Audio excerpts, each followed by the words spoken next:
Yo, what's going on, guys? And today we are recapping the Atlanta Hawks offseason. So before we start today's video, I want to hear your thoughts down below. It's that time of year, guys, when we're going back looking at the offseason, and then in a few weeks we'll start doing our season previews, predictions once the rosters are 100% finalized. But the Atlanta Hawks are one that I do believe that they are very close to being done. Again, let me hear those thoughts in the comment section. While you're there, hit that like and subscribe button. We're almost to 15,000 subscribers. It means the world. I am an NBA credential reporter for Hoops Hype, and give you an inside look at as best as I can. Now, I'm going to take a sip of water and let's get right into recapping what the Hawks did this offseason and kind of what was the overarching, I guess, theme. So let's get right into it. It was to trade Dejounte Murray. It was to make room. We thought DeAndre Hunter and Clint Capella would have been traded too, but as of now, through all the moves that they did, which was basically drafts, after landing the number 1 overall pick, they got themselves Zaccharie Risacher with the number 1 pick, signed him to a 4-year, $57 million deal. They got themselves Dyson Daniels, who's looked really good. Daniels might not be a point guard. He might be more of a wing, but he looks like a really good two-way player who can be a secondary playmaker, a multi-positional defender. Also, if that three-point shot starts to fall, could look really good. They traded EJ Liddell for Roddy, and now they have themselves Roddy. They got themselves Cody Zeller in a sign and trade, 3 years, $11 million. They brought back Vit Krejci on a 4-year, $10 million, and they have Keaton Wallace on a two-way. Obviously, the Dejounte Murray trade broke up the backcourt pairing of Trae Young and Dejounte. Now they got under the luxury tax, and they're building back their draft capital. The Hawks still owe the Spurs their 25 and 27 unprotected firsts. They also have to swap if the Spurs want in 26 pick, but now they have the unprotected pick of the 25 Los Angeles Lakers, and they also have the least favorable of New Orleans or Milwaukee's picks in 2027. Obviously, we're waiting for Jalen Johnson to get an extension. The Murray trade cleared out about $114 million in salary in the future, and that forges a path for Jalen Johnson to sign a extension. He averaged 16 points, shot 35% from 3, and he was a guy who went from 5 points to 16 points a night. So the expectation is to sign him. And since Landry Fields came, Atlanta has signed a player to a rookie extension each of the last 3 offseason. Trae Young, Kevin Hurd, DeAndre Hunter, and Onyeka Okongwu as well. Trae Young is extension eligible for a 3-year, $157 million extension starting in October 13th. So those are 2 things to look at. Now, expectation roster-wise, I think Bogdan, right now, my work has the depth charts, and they have Bogdan starting, but I think they like Bogdan as the 6th man. Quinn Snyder really values him. My assumption, as well as you paying DeAndre Hunter $21 million, Trae Young, Zaccharie Risacher, DeAndre Hunter, Jalen Johnson, Clint Capella, 6th man, Bogdanovich.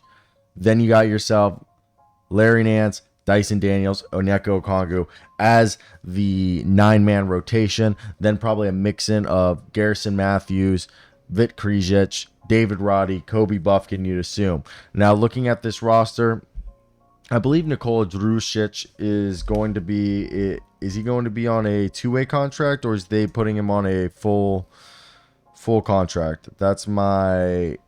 I do believe they are going to... He's either going to go be a draft and stash, or from my understanding is they will be keeping him. However, I would not be surprised if that changes, because as right now they have 16 players under contract. Bruno Fernando is allegedly going to be... is not allegedly, is in a non-guaranteed contract, so they can cut him.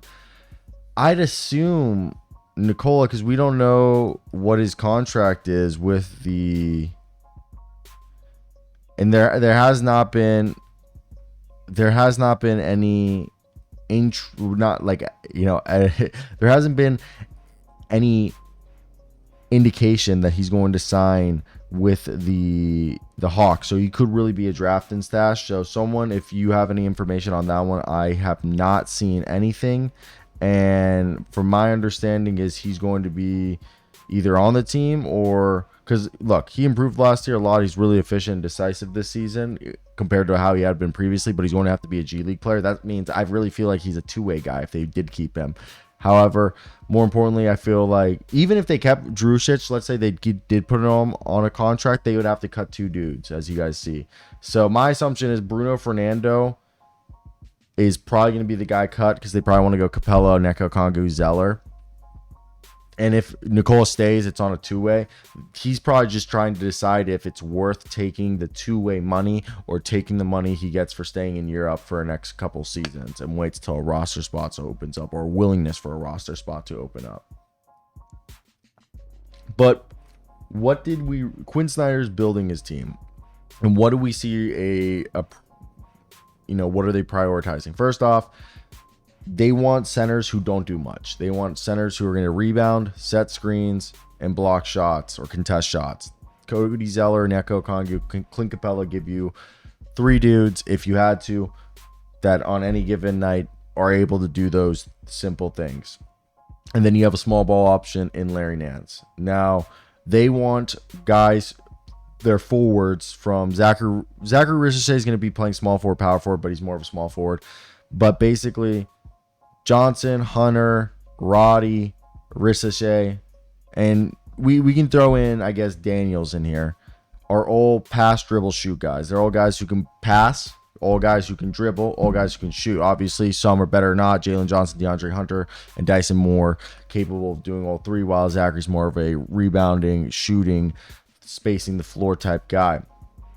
So that gives them right there multi-positional guys. Now next to Trae Young, I think Bogdan, Dyson, Daniels, maybe Kobe are going to be the backup point guards. But right here, what we're seeing is outside of Trae Young, they're basically putting 6'6", 6'7", 6'6", 6'7", 6'9", 6'8", all big dudes. Because what we have seen, what works for the Atlanta Hawks with Mr.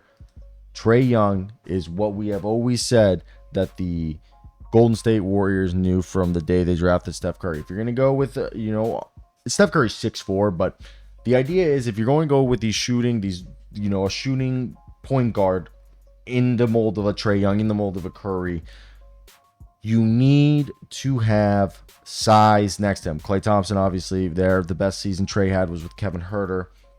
And even over there in Sacramento, they put De'Aaron Fox, who's kind of smaller, next to Kevin Huerter. I know Malik Monk is a smaller guy, but they've gone with size there next to the Harrison Barnes, Keegan Murray, and Sabonis for the years that they, the 2 years before, obviously, Harrison's gone now.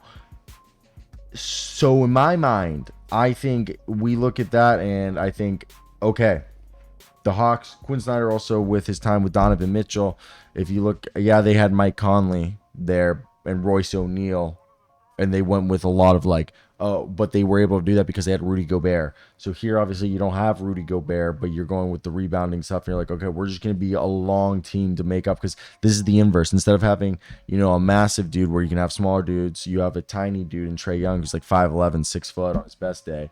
So you need to go with size all around him, and that's what Landry Fields and Quinn Snyder are doing right here, which I think is what was the messaging behind this offseason. So to me, I think that was really, really just what needed to be done. And I know some people are going to say they don't have a direction. I do believe now there is a direction, and I feel like for once, if you are a Hawks fan, Travis Schlenk built the team up, and we all know, and I can tell you with this, Nick Ressler, this owner's son, is no longer involved with the team decision making. He has taken a back seat, and he, from what I understand, he is a guy that at this point is no longer involved in the decision making, and they actually have competent people. This is not a boys club anymore. That's why, yes, it's still obviously Landry Fields, and I even though Landry Fields might have been a yes guy, he might have lucked into being put into that position because he was friends with Nick Ressler, but I think he's done a good job of surrounding himself with competent people and people who are good decision making. Plus, the thing that you have to remember is Landry Fields, former player, so I have faith that they have a good path that they're heading down. And if you're a Hawks fan, I think they're doing right. They're doing right. I think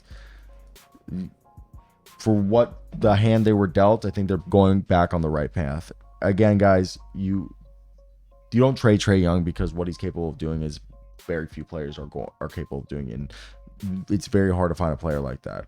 You just have the number one pick, and that number one pick that you drafted isn't going to be as good as Trae Young, who you technically drafted with the 8th pick because you got him in the trade. So that's just my thoughts.